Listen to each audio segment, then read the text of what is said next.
जय श्री कृष्ण। हमारे चैनल में आपका स्वागत है।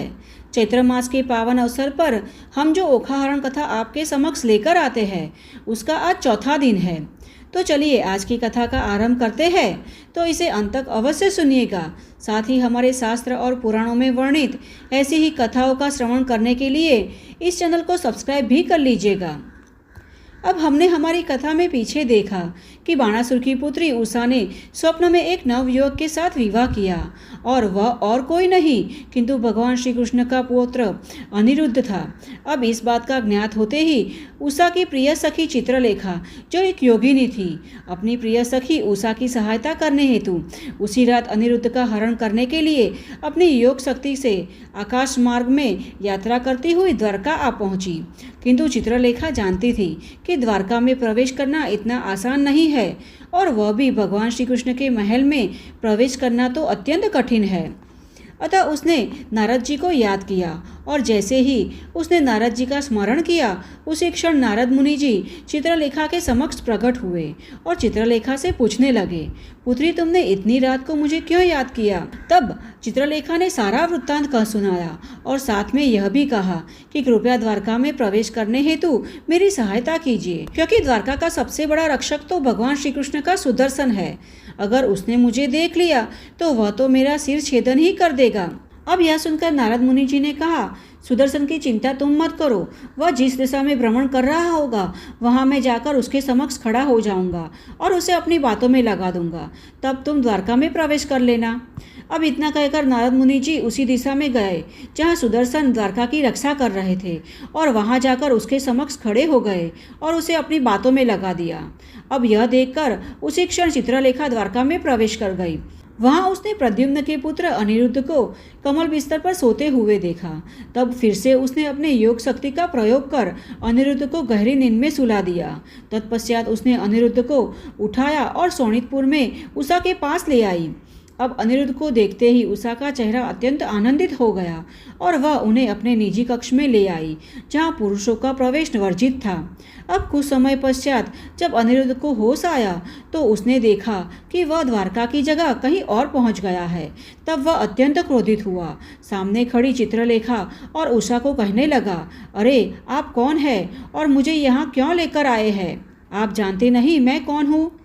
अब अनिरुद्ध को क्रोधित होते हुए देख उषा भयभीत होकर कांपने लगी, किंतु फिर भी उसने थोड़ी हिम्मत दिखाई और कहा, हे नाथ, मैं बाणासुर की पुत्री हूँ और आपने ही मुझसे स्वप्न में विवाह किया है, अतः मैं आपसे अत्यंत प्रेम करने लगी हूँ और आपके बिना जीवित नहीं रह सकती, इसीलिए आपको यहाँ लाया गया है।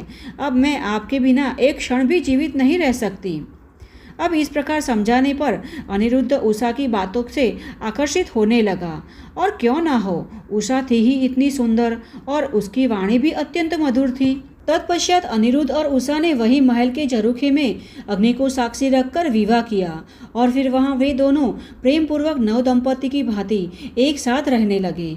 अब उषा अत्यंत प्रेम एवं आदर पूर्वक अनिरुद्ध की पूजा करती और उन्हें हर प्रकार के बहुमूल्य रत्न, वस्त्र एवं अन्य वस्तुओं के साथ स्वादिष्ट भोजन भी करवाती। अब इस प्रकार अपने मधुर वचन एवं सेवा से उषा ने अनिरुद्ध के मन को जीत लिया।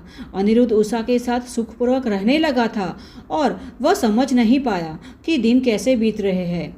उसका हृदय पूरी तरह उषा द्वारा मोहित हो चुका था और दिन प्रतिदिन उषा का प्रेम भी उसके प्रति बढ़ता जा रहा था।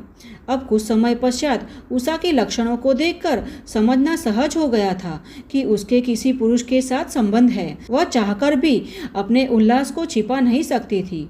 उसके पहरेदार तथा सेवकों को समझते देर नहीं लगी कि हो ना हो उसके महल में अवश्य कोई पुरुष छिपा हुआ है। अब इसकी जानकारी देने के लिए वे तुरंत बाणासुर के पास पहुंचे। उन्होंने कहा, महाराज, हमें लगता है कि आपकी पुत्री कुछ ऐसा कार्य कर रही है जिससे आपके वंश पर कलंक लग सकता है। हमने बहुत ध्यानपूर्वक उस पर निगरानी रखी हुई थी और इसलिए हमें समझ नहीं आ रहा है कि यह किस प्रकार यह किसी पुरुष द्वारा दूषित हो सकती है। अब जो सुना उस पर बाणासुर को विश्वास नहीं हुआ, इसलिए वह तेज कदमों से अपनी पुत्री के महल की ओर पहुंचा। वहां जाकर उसने देखा कि यदुनंदन अनिरुद्ध उषा के साथ बैठकर चौपाट खेल रहा था। अनिरुद्ध के अतुल्य सौंदर्य, कमल जैसी आंखों, शक्तिशाली भुजाओं तथा आकर्षक भाव को देखकर बाणासुर समझ गया कि वह उसकी पुत्री के लिए उपयुक्त पति है, परंतु साथ ही अपने परिवार की मर्यादा को बचाने के लिए वह क्रोधित भी हुआ। बाणासुर यह देखकर भी आश्चर्यचकित था कि उसे वहां अपने सैनिकों के साथ आते देखकर भी अनिरुद्ध निश्चित बैठा था। अब जैसे ही वह सैनिक आगे बढ़े, अनिरुद्ध ने एक लोहे का डंडा उठाया और दृढ़ता के साथ खड़ा वह यमराज के समान दिख रहा था। अब जैसे ही सैनिकों ने घेराबंदी शुरू की, अनिरुद्ध ने स्फूर्ति के साथ उस डंडे को घुमाते हुए उनके हाथ, शीश और पैर तोड़ दिए, और जो भी शेष बचे थे वह सैनिक भयभीत होकर भागने लगे। परंतु बाणासुर ने अपनी मायावी नागपाश से अनिरुद्ध को बंदी बना लिया। अब अनिरुद्ध की ऐसी अवस्था देखकर उषा जोर जोर से रोने लगी और विलाप करने लगी, किंतु अपने पिता बाणासुर के सामने वह विवश होकर कुछ न कर पाई। अब इस ओर अनिरुद्ध को द्वारका से गए हुए 4 महीने बीत गए थे। उसका कोई समाचार न पाकर सारे द्वारकावासी दुखी थे। भगवान श्री कृष्ण, उनका पुत्र प्रद्युम्न और सभी माताएं भी अत्यंत चिंतित होने लगी थी। अब चिंतित होते हुए भगवान श्री कृष्ण ने चारों ओर अपने दूत भेजकर अनिरुद्ध को ढूंढने के अनेक प्रयास किए।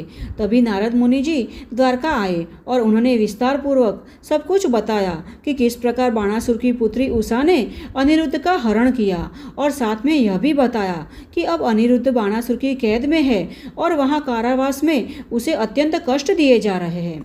अब यह सुनकर भगवान श्री कृष्ण, बलराम और सभी द्वारकावासी अत्यंत क्रोधित हो गए और अनिरुद्ध को वापस लाने के लिए श्री कृष्ण और बलराम जी के साथ बाहर खड़ी विशाल यदुसेना सोनितपुर जाने के लिए सज्ज हो गई। और उसी क्षण भगवान श्री कृष्ण और बलराम जी के नेतृत्व में विशाल यदुसेना ने तुरंत सोनितपुर की ओर प्रस्थान किया और कुछ ही क्षणों में वे वहां जा पहुंचे और उन्होंने सोनितपुर को चारों ओर से घेर लिया। तो अब अनिरुद्ध को ढूंढने का प्रयास करते हुए भगवान श्री कृष्ण और द्वारकावासी क्या करेंगे, यह हम देखेंगे ओखाहरण के अगले भाग में। तो चलिए ओखाहरण कथा के अगले भाग के साथ फिर से मिलते हैं। तब तक के लिए जय श्री कृष्ण।